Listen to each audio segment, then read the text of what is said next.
Hi everyone, it's Natalie here, and this is the coming tarot reading for the coming week. So this is the week of the 4th of July through the 10th of July. Happy 4th to those in the U.S. Hope you're doing something lovely this weekend. Lovely and safe. I don't know what that means, but yeah, I'm hoping that wherever people are that having safety with fireworks is important just for so many reasons. So yeah. So this week I'm working with the Gentle Tarot. So this is one that I pulled out and put into rotation again. It was really not in rotation before, but it is, it's in rotation again now. It's absolutely gorgeous. Yeah. So let's see what the deck has to share with us today. So I'm using the spread that I've been using because I think it's so helpful. It's so concise, but it really goes into enough depth that there's something you can chew on. So the spread we're working with is in the box below. The first card that we draw is going to tell us what the energy is that's going to be with us all week this week. So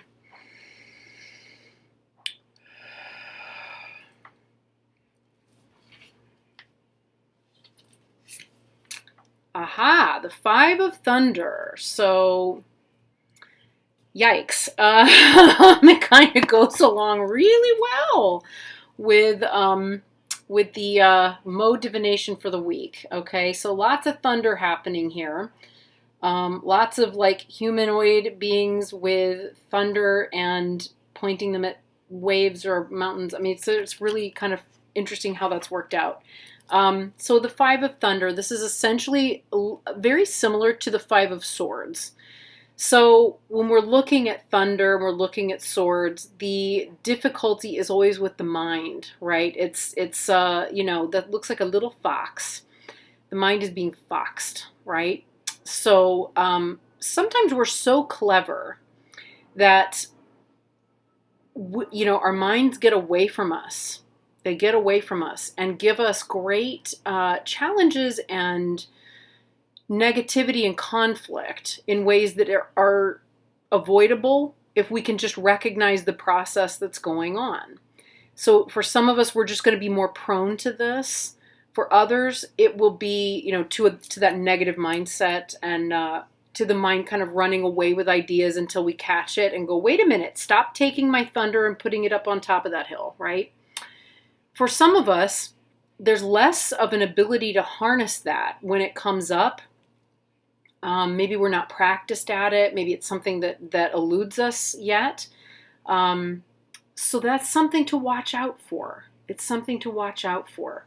If you find that you're a little bit more prone to get into conflict with others or to say things which are likely to give rise to discomfort for the people around you or to start fights, it would really behoove us to find a way to keep our mouths quiet and closed, to take ourselves out of circumstances where that's more likely to happen, to stay away from things that are likely to be triggering or distressing in order to protect, right? Not just ourselves, but the people that we love, to protect relationships and so forth. So I think for all of us, being careful with our words, watching our thoughts, they're going to be more prone to conflict. Remember, the brain is an organ, right? So whereas the kidneys process toxins from the body and create urine, the brain the brain creates thinking and thoughts, and it does have a negative bias. It's always looking for problems. It also looks to solve problems, and when it can't find a problem to solve, the brain loves to create one. So be very cautious. Be very cautious about what you're thinking. How do I want to put it? Be cautious of what you say. Be aware of what your thoughts look like. If you find that your thoughts are full of thunder and full of venom and difficulty, watch how you talk to yourself.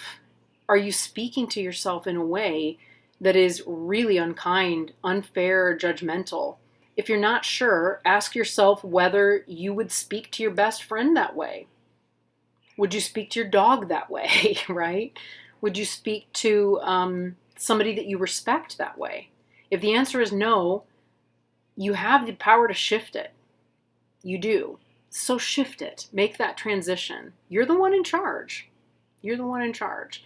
So the next card tells us what our main focus is for the week. And I can see that my camera is doing goofy things, so I'm hoping that that sorts itself out. I hope it's sorting out. Okay. So what would be best to focus on, or the best area of focus for us for the coming week?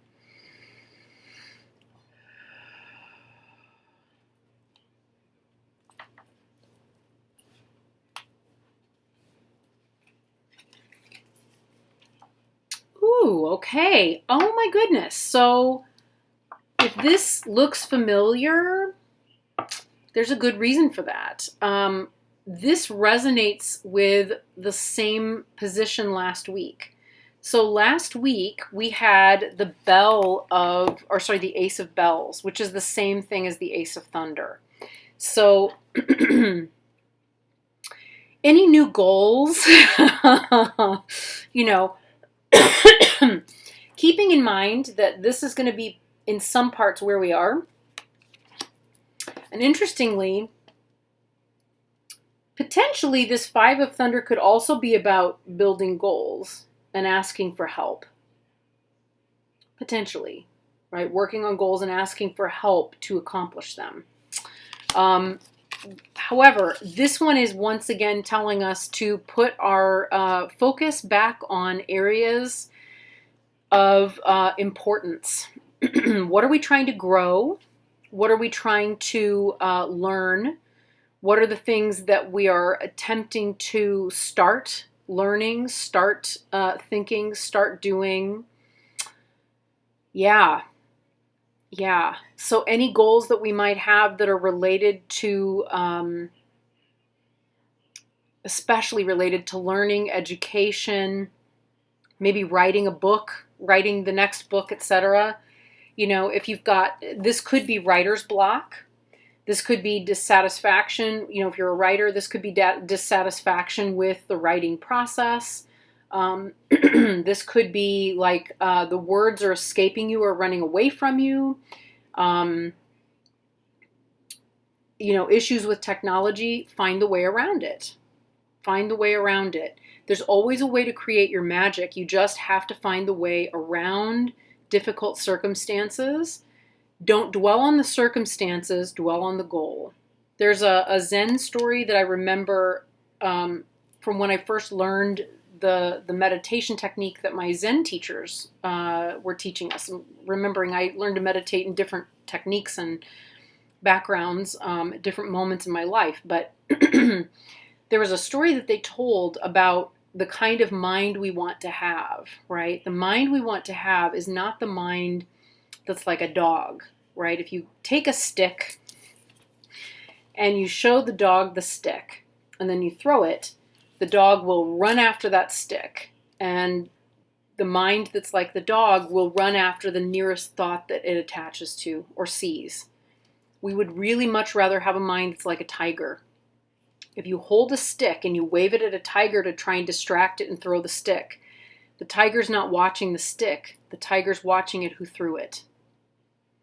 So a mind, keeping our goals in mind this week, we want to have the mind that is like the tiger. It's not focused on the stick. It's focused on who's throwing it. Yeah. So that said, what is it that we need to be aware of or to be mindful of in the coming week?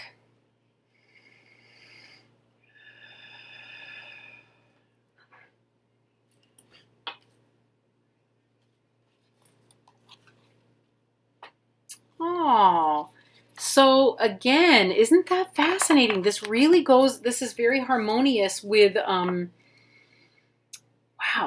with some of the things that I said that weren't part of the necessarily part of the mode divination, but they were things I said in response to the mode divination. What are you grateful for? You know, be aware of the ways in which your life reflects what you want, the ways in which it already is the things that you want, that you desire, that you hope for. Spending time on gratitude practices, spending time alone. Are you getting your needs met? And are they things that you can meet for yourself, right? So many of the things that we have need for are things that we can meet ourselves, right? As an adult, we really only want to have like about 25% of the stuff that we need to come from a partner or from an outside, from outside things. The rest of it, we're pretty well capable of meeting for ourselves. So recognizing that capability, being aware of that as we face, a difficult mindset is going to become really important. The difficult mindset is going to be like, everybody's taking things away from me. I don't have anything for myself. But this difficulty can be countered by remembering and being mindful of the fact that, yes, actually, we do have the ability to get those things for ourselves. So what do we need to do? This is the thinking problem, right? This is the action and the being. The being gives us the ability to do those things for ourselves. So what do we need to do, really? We can meet those needs. Sometimes it can be a matter of reshaping the mind, being grateful for what we already have, remembering what we already have, that sort of thing. So taking that time is going to be really important this coming week, because doing this will also help us come back to this. Come back to the goal, right? Come back to the goal, come back to the original purpose. The sense of meaning, the sense of value that you are aiming towards. Yeah. What will help you live with integrity?